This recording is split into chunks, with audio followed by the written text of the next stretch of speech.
السلام علیکم، محدث ٹی وی میں خوش آمدید۔ پروگرام کی 7ویں قسط پیش خدمت ہے۔ گفتگو کا آغاز کرنے سے پہلے آپ سے درخواست ہے کہ چینل کو سبسکرائب کر لیں تاکہ تمام ویڈیوز آپ تک پہنچتی رہیں۔ ناظرین، صحیح مسلم میں حضرت ابو ہریرہ رضی اللہ عنہ سے روایت ہے کہ رسول اللہ صلی اللہ علیہ وآلہ وسلم نے فرمایا، مجھے اس ذات کی قسم جس کے ہاتھ میں میری جان ہے، دنیا اس وقت تک ختم نہ ہوگی جب تک کہ لوگوں پر ایسا وقت نہ آ جائے کہ جس میں قاتل کو یہ تک معلوم نہ ہوگا کہ وہ قتل کیوں کر رہا ہے، اور مقتول کو بھی نہ معلوم ہوگا کہ وہ کیوں قتل کیا جا رہا ہے۔ لوگوں نے کہا کہ یہ کیسے ہوگا؟ آپ صلی اللہ علیہ وآلہ وسلم نے فرمایا کہ کشت و خون ہوگا، قاتل اور مقتول دونوں جہنمی ہیں۔ آج ہم بنا سوچے سمجھے اور بنا جانے کسی کو بھی شہید کا درجہ دے دیتے ہیں۔ اب آپ کے ذہن میں یہ سوال ضرور ہوگا کہ رسول اللہ صلی اللہ علیہ وآلہ وسلم نے دونوں کو جہنمی کیوں قرار دیا؟ کہ قاتل تو مارنے کا ارادہ کیا تھا لیکن مقتول کا کیا قصور؟ تو ایسا فتنوں کے باعث ہوگا، یعنی فتنوں میں ملوث ہونے پر انسان کی اگر موت واقع ہو جائے تو اس کا ٹھکانہ جہنم ہوگا۔ رسول اللہ صلی اللہ علیہ وآلہ وسلم نے فرمایا، لوگوں پر ایسا زمانہ ضرور آئے گا کہ اس وقت میں ان میں سے اپنے دین پر ڈٹ جانے والا اس شخص کی مانند ہوگا جس نے اپنی مٹھی میں انگارہ لے لیا ہو۔ فی زمانہ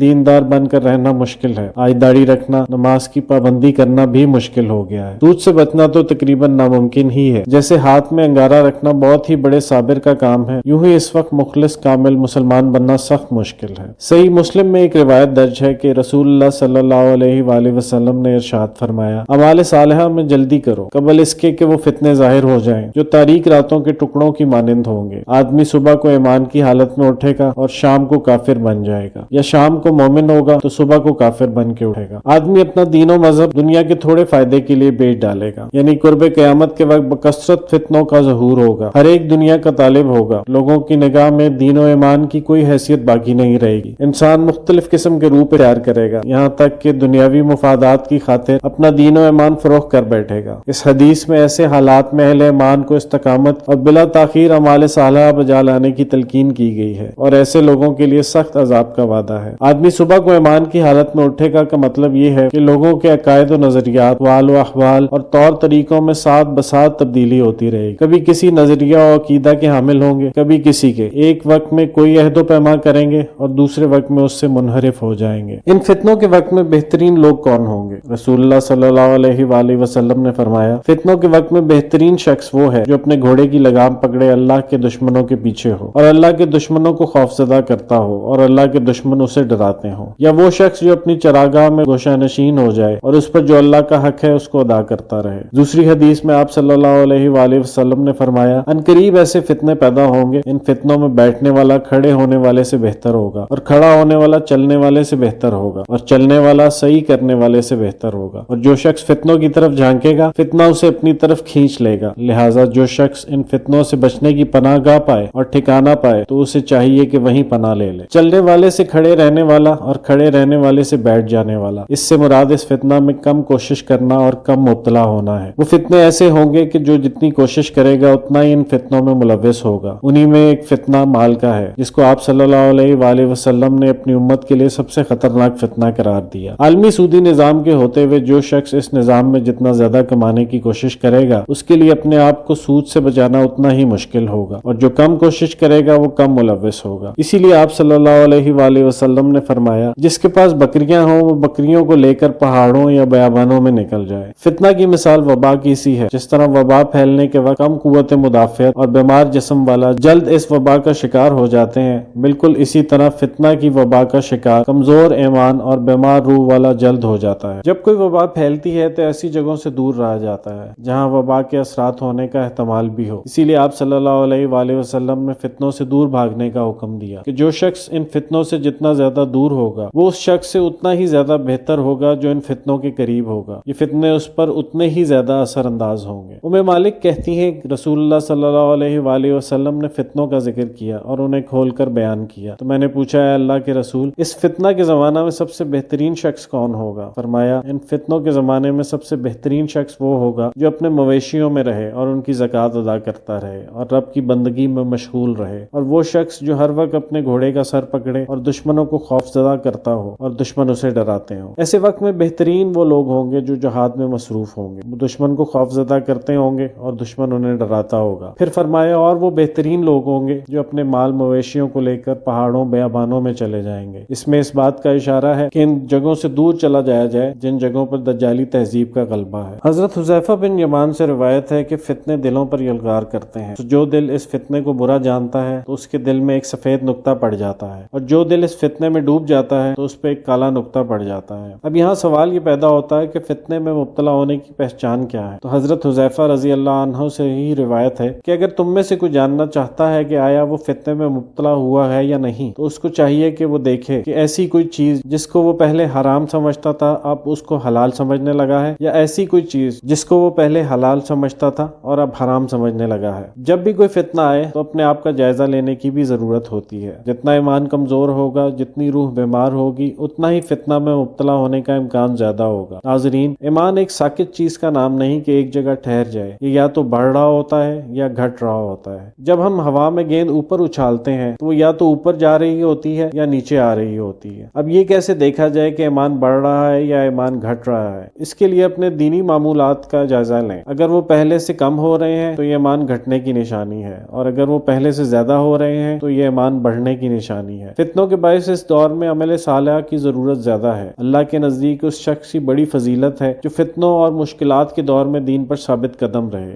آج دجالی نظام پوری اسلامی دنیا پر اپنے پنجے گاڑ چکا ہے۔ مسلمانوں کو نہ صرف بیرونی جہریت کا سامنا ہے بلکہ یہ آپس میں بھی دست و گریباں ہیں، اور کوئی ایک بھی ایسا اسلامی ملک نہیں کہ جو کہ پوری طرح آزاد اور پرامن ہو۔ رسول اللہ صلی اللہ علیہ وآلہ وسلم نے فرمایا، اسلام کی ابتدا اجنبیت کی حالت میں ہوئی، اور ان قریب دوبارہ اسلام اجنبیت کی طرف لوٹ جائے گا جیسے کہ ابتدا میں تھا، اور وہ سمٹ کر دو مسجدوں کے درمیان چلا جائے گا جیسے کہ سانپ اپنے سوراخ کی طرف سمٹتا ہے۔ جس طرح ابتدائے اسلام میں لوگ اسلام کو اجنبی اور غیر مانوس سمجھتے تھے، اسی طرح آج بھی اکثر مسلمان اسلام کے بہت سے احکامات کو اجنبی سمجھنے لگے ہیں، اور ان احکامات کے ساتھ ایسا برتاؤ ہے گویا وہ ان کو جانتے ہی نہیں۔ تو ان لوگوں کو رسول اللہ صلی اللہ علیہ وآلہ وسلم نے مبارکباد دی جو ان جگہوں سے بھاگ جائیں جہاں اسلام اجنبی ہو گیا ہے۔ رسول اللہ صلی اللہ علیہ وآلہ وسلم نے فرمایا، اسلام کی ابتدا اجنبیت کی حالت میں ہوئی تھی، اور ایک بار پھر اسلام اسی اجنبیت کی حالت میں چلا جائے گا، تو مبارک ہو غربا کو۔ پوچھا گیا کہ اے اللہ کے رسول، یہ غربا کون ہے؟ آپ نے فرمایا، وہ لوگ جو لوگوں کے فساد میں مبتلا ہونے کے وقت ان کی اصلاح کریں۔ اس حدیث میں آپ نے ان لوگوں کو مبارکباد دی جو دنیا میں فساد عام ہونے کے وقت لوگوں کی اصلاح کریں گے، اور سب سے بڑا فساد یہی ہے کہ وہ انسانوں کو اللہ کا شریک بنا لیں۔ کیا جہاد بند ہو جائے گا؟ ہمارے بعض دانشور اکثر یہ کہتے سنے پائے گئے ہیں کہ اب جہاد کا دور نہیں ہے۔ رسول اللہ صلی اللہ علیہ وآلہ وسلم نے فرمایا، اللہ نے جب سے مجھے بھیجا اس وقت سے جہاد جاری ہے، اور اس وقت تک جاری رہے گا جب تک کہ میری امت کی آخری جماعت دجال سے قتال کرے گی۔ اس جہاد کو نہ تو کسی ظالم کا ظلم ختم کر سکے گا اور نہ ہی کسی انصاف کرنے والے کا انصاف۔ صحیح مسلم کی ایک روایت میں ہے کہ آپ صلی اللہ علیہ وآلہ وسلم نے فرمایا، یہ دین باقی رہے گا، اس کی حفاظت کے لیے مسلمانوں کی ایک جماعت قیامت تک قتال کرتی رہے گی۔ ایک اور روایت میں ہے کہ رسول اللہ صلی اللہ علیہ وآلہ وسلم نے فرمایا، جب تک آسمان سے بارش برستی رہے گی جہاد تر و تازہ رہے گا، اور لوگوں پر ایسا ایک زمانہ آئے گا کہ اس میں پڑھے لکھے لوگ بھی یہی کہیں گے کہ یہ جہاد کا دور نہیں ہے، لہٰذا جس کو یہ دور ملے تو وہ جہاد کا بہترین زمانہ ہوگا۔ صحابہ نے پوچھا، ہے اللہ کے رسول، کیا کوئی ایسا بھی کہہ سکتا ہے؟ آپ صلی اللہ علیہ وآلہ وسلم نے فرمایا، ہاں، جن پر اللہ کی لعنت، فرشتوں کی لعنت اور تمام انسانوں کی لعنت ہوگی۔